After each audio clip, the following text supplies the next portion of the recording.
Yung kahinahunan, isang virtue yun eh.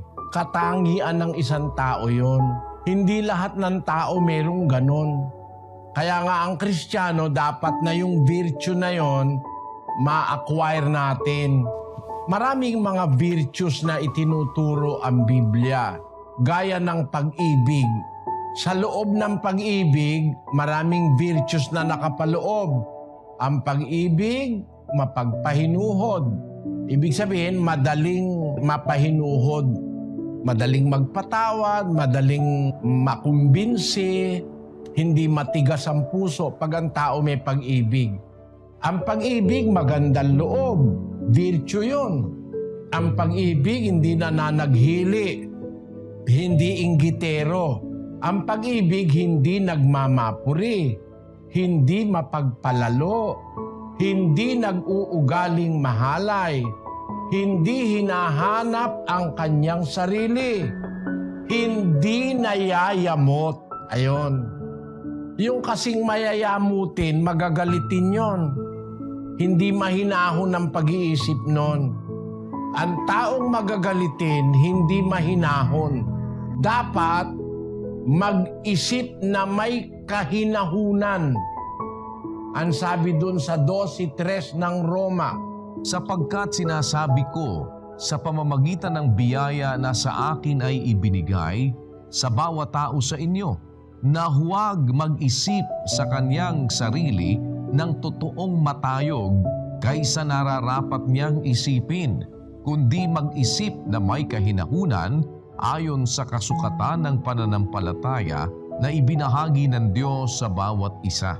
yung salitang mag-isip na may kahinahunan, hindi madaling magalit yun, hindi madaling mayamot yun, hindi madaling mainis yun, hindi madaling mag-init ang ulo nun, yun ang mahinahon.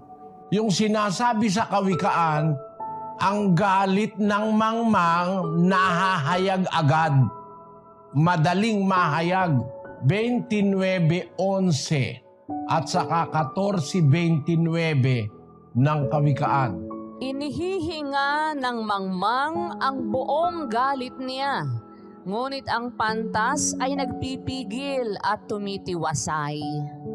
Siyang makupad sa pagkagalit ay may dakilang pag-uunawa, ngunit siyang madaling magalit ay nagbubunyi ng kamangmangan. Yung madaling magalit, nagbubunyi ng kamangmangan yon. Kaya yung may pag-ibig, mahinahon yun eh. Kung mag-isip, mahinahon. Hindi basta nayayamot, hindi basta nagagalit yung may pag-ibig.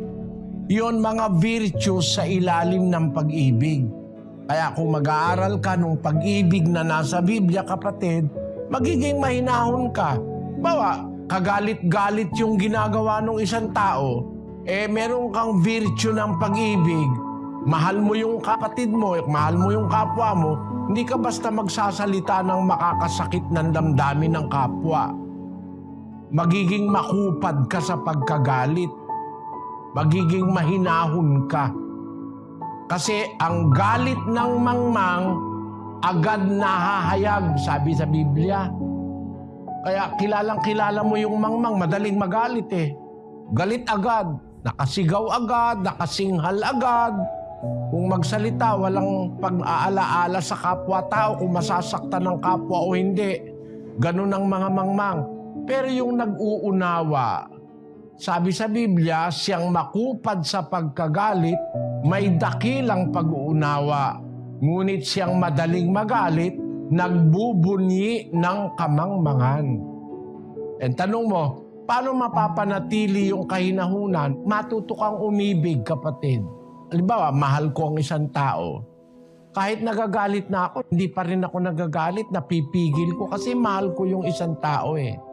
Pero pag halimbawa, lagi kang galit, ibig sabihin wala kang pag-ibig noon. Lagi nakasigaw, lagi nakasinghal, laging kung magsalita ay nakakasugat ng damdamin, walang pag-ibig sa kapwa yung ganun. Matuto lang tayong umibig, magiging mahinahon tayo. At ang pagiging mahinahon, kasama ron yung makupad sa pagkagalit. Yun ang sinasabi doon sa Santiago 1:19, basahin natin. Nalalaman ninyo ito, minamahal kong mga kapatid. Ngunit magmaliksi ang bawat tao sa pakikinig, magmakupad sa pananalita, magmakupad sa pagkagalit. Magmakupad ka sa pagkagalit. Magmakupad ka sa pananalita. Baka yung sasabihin mo, makakasakit ng damdamin ng iyong kapwa. Pero maging maliksi ka sa pakikinig ng salita ng Diyos.